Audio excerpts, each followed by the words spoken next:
어,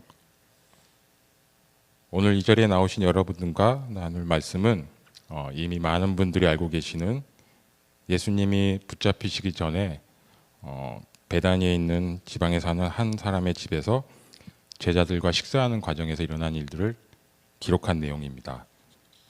이 내용은 마태복음뿐만 아니라 마가복음과 요한복음에도 동일한 사건을 기록하고 있는데요.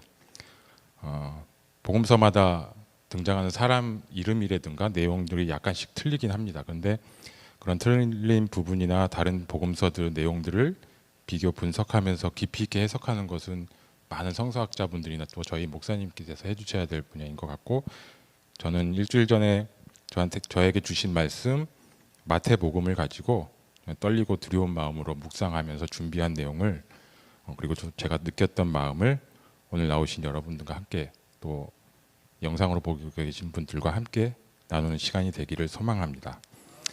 이우철 담임 목사님께 저도 이제 훈련받은 제자로서 오늘 본문 말씀을 저도 세 가지로 정리를 해보았습니다. 그래서 먼저 오늘 본문을 보시면 8절 말씀 제가 한번 읽어드리겠습니다. 제자들이 보고 분기하여 이르되 무슨 의도로 이것을 허비하느냐. 저를 포함해서 여기 나오신 분들이나 여러분들은 많은 분들이 어떤 의견이나 또는 무엇을 계획할 때 다른 사람들의 의견이나 또는 다른 사람들의 뜻을 많이 구하고 합니다. 다수결의 원칙이라고도 하죠. 그래서 여러 사람들의 의견을 듣고 그 내용을 가지고 계획을 한다든가 추진하기도 합니다. 근데 오늘 이렇게 제가 읽어드린 본문 말씀에서처럼 보시면 제자들이라는 복수로 표현이 되어 있습니다. 단수가 아니라. 그러면 이것은 제가 생각해 보건대 한 사람의 의견이 아니라 그 자리에 있었던 여러 제자들의 의견은 향유를 붓는 여인의 행동을 잘못됐다고 여인을 나무랍니다. 근데 그 뒤에 보시면 예수님은 오히려 여인을 뭐라고 하는 제자들을 질책하시면서 마지막 구절에는 오히려 이 복음이 전파되는 곳에서는 이 여자가 행한 일도 말하여 그를 기억하라고까지 말씀하시면서 칭찬을 해주십니다. 여기서 제가 오늘 이 자리에서 다수결의 원칙을 민주주의의 기본 원칙이죠. 다수결의 원칙을 옳고 그름을 판단하고 그르다 이렇게 말씀드리려는 건 아니고요. 하나님을 믿는 저희들은 어쨌든 다수결의 원칙도 중요하긴 하지만 그보다 앞서서 먼저 하나님의 뜻을 구하고 그리고 하나님께 제가 가지고 있는 계획이 맞는 건지를 묻는 그게 우선시 돼야 된다고 생각을 합니다. 그래서 기도로 항상 하나님의 뜻을 구하고 말씀을 드리면서 그 말씀 안에서 하나님의 뜻이 무엇인지를 깨닫고 알아갈 수 있는 저와 여러분들이 되기를 간절히 소망합니다. 그래서 그 다음 두 번째는 제가 다음 구절인 9절인데요. 이것 제가 읽어드리겠습니다. 이것을 비싼 값에 팔아 가난한 자들에게 줄 수 있었겠도다 하거늘. 마태복음에는 향유의 값이 그냥 비싼 값으로 표현이 되어 있습니다. 그런데 다른 마가복음의 요한복음에 보시면 정확히 금액으로까지 명시가 되어 있는데요. 마가복음 14장 5절에 보면 이 향유를 300데나리온 이상에 팔아 가난한 자들에게 줄 수 있었겠도다 하며 그 여자를 책망하는지라. 300데나리온이라는 금액으로 기록이 되어 있습니다.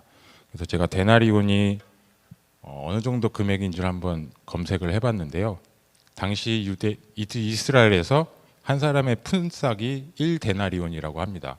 그러면은 300데나리온이면 300일, 요즘으로 치면 연봉이랑 거의 가까운 이라고 생각할 수 있는데요. 이 금액을 오늘날로 환산을 해보면 최저임금을 기준으로 했을 때 10,000원 조금 안 되는 걸로 알고 있으니까 8시간 근무 기준으로 하면 300일이면 한 2,100만 원 정도, 한 2천만 원이 넘는 금액이더라고요.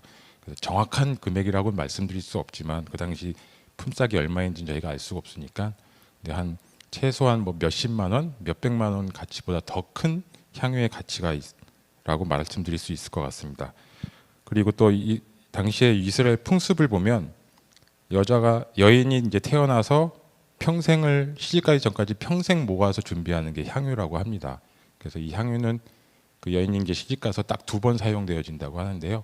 첫 번째는 결혼해서 이제 신혼 첫날 밤 신랑의 머리에 붓는 걸로 1번 사용하고, 그리고 2번째는 신랑이 죽었을 때 장례식에서 남편 시신의 머리에 붓는, 딱 2번만 사용되어지는 그런 귀한 향유라고 합니다. 근데 이런 귀한 향유를 예수님께 붓는 이 여인의 마음은 어떤 마음이었을까 생각을 해봤습니다. 뭐 몇천만 원, 이렇게 귀한 매덕이 될 수 있는 향유를 예수님께 드렸으니까 예수님이 저한테 몇십억을 부어주실 거야, 이런 마음으로 만약에 예수님께 드렸다면은 예수님이 아까 말씀드린 것처럼 뒤에 구절처럼 그렇게까지 기록하면서 칭찬을 하시진 않았을 거라고 생각을 합니다. 제가 이스라엘은 가보지는 않았지만 이스라엘의 환경이 TV나 이렇게 인터넷을 보면 날씨도 기온도 많이 덥고요, 뭐 모래먼지도 많고 척박한 환경인 걸로 봤습니다. 그러면 예수님께서 하루 종일 정말 어려운 사람들이나 병든 자들을 찾아다니면서 밖에서 이렇게 다니시다가 저녁 식사하러 들어오셨을 때 지금 저처럼 이렇게 단정한 모습은 아니셨을 거라고 생각을 합니다. 땀도 좀 흘리셨을 테고 흙먼지도 있으실 테고, 그 예수님의 모습을 보면서 여인은 정말 하나님의 아들이시고 우리의 구주이신 것을 믿기 때문에 정결케 해드리겠다는 마음 하나만으로도 이 향유의 가치를 떠나서 정말 하나님의 아들이신 예수님을 정결케 해드린다는 마음 하나만으로 하지 않았을까 생각을 합니다. 그래서 저와 오늘 나오신 여러분들도 이런 향유를 붓는 여인처럼 어떠한 것을 내어드려도 아깝지 않은 그런 마음을 갖는 저와 여러분 그리스도인이 되기를 간절히 소망합니다. 마지막으로 11절입니다. 11절은 다 함께 한번 읽어보겠습니다. 가난한 자들은 항상 너희와 함께 있거니와 나는 항상 함께 있지 아니하리라. 아멘.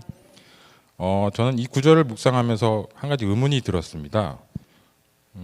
예수님은 지금도 저희와 항상 함께 계시는데 저희의 기도도 들어주시고 응답하시고 또 저희가 힘들 때마다 도와주시고 예배 자리에도 지금 이 자리에도 임재하셔서 저희 예배를 주관하고 계시는데, 여기서 예수님은 항상 함께 있지 아니하리라고 말씀을 하셨습니다. 그래서 왜 이런 말씀을 하셨을까 이렇게 생각을 해봤는데, 제 생각에는 제가 느낀 바로는 이 당시에 예수님께서 제자들에게 이렇게 말씀하신 거는 제자들의 시선, 그러니까 저희 사람의 시선으로 말씀을 하신 것 같습니다.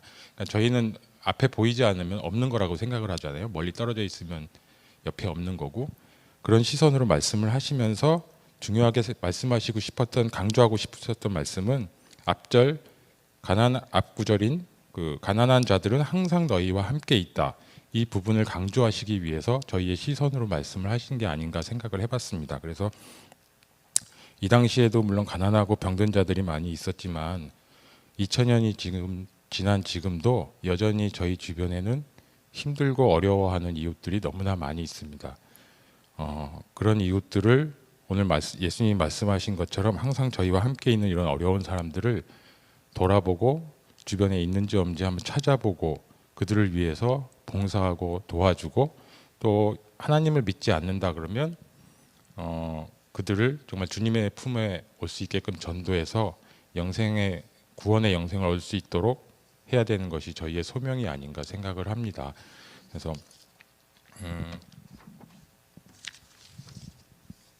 이런 하나님의 마음, 예수님의 마음을 저희가 항상 생각하면서 불우한 어려운 이웃들을 찾아가는 저와 여러분 되어지기를 간절히 소망합니다. 말씀을 정리해 보도록 하겠습니다. 첫 번째는 하나님의 뜻을 구하는 저와 여러분이 되어지길 소망합니다. 세상 사람들의 의견이나 시선을 구하기보다는 먼저 하나님께 나와서 하나님의 자리에서 기도하고 말씀 듣는 것을 열심히 해서 말씀 안에서 하나님의 뜻을 구하는 저와 여러분이 되어지길 소망합니다. 두 번째는 거룩한 욕심을 가지는 그리스도인이 되었으면 합니다. 향유를 붓는 여인처럼 저의 진짜 모든 것을 내어드려도 아깝지 않은 그런 거룩한 욕심, 이 모든 것에는 시간도 있을 거고 포함될 거고요. 뭐 물질, 또 저의 마음, 모든 게 포함되겠죠. 이런 모든 것을 하나님께 드려도 아깝지 않은 그런 거룩한 욕심을 갖는 여러분들이 되기를 간절히 소망합니다. 마지막은 세 번째는 어려운 이웃을 돌아보는 그리스도인이 되자. 지금도 너무나 많은 어려운 이웃들을 그들을 위해서 기도하고 정말 하나님의 자리에 나올 수 있도록 전도하는 게 저희의 소명이라고 생각하고요. 나 하나만을 위한 또는 우리 가족만을 위한 믿음이 아니라 정말 이런 어려운 이웃들을 위해 같이 슬퍼하고 울어줄 수 있는 그리스도인이 되기를 간절히 소망합니다. 기도하겠습니다. 사랑의 하나님 아버지, 오늘 말씀처럼 정말 하나님의 뜻을 구하는 저희가 되게 하여 주시옵시고, 그리고 거룩한 욕심을 갖고 하나님께 모든 것을 내어드릴 수 있는 저희 그리스도인이 되기를 소망합니다. 아버지 하나님, 어려운 이웃들을 돌아보고 그들을 위해서 기도할 수 있는 율종교회 성도들이 되기를 간절히 바라오며, 이 모든 말씀 지금도 살아계신 우리 주 예수 그리스도 이름으로 기도드렸습니다.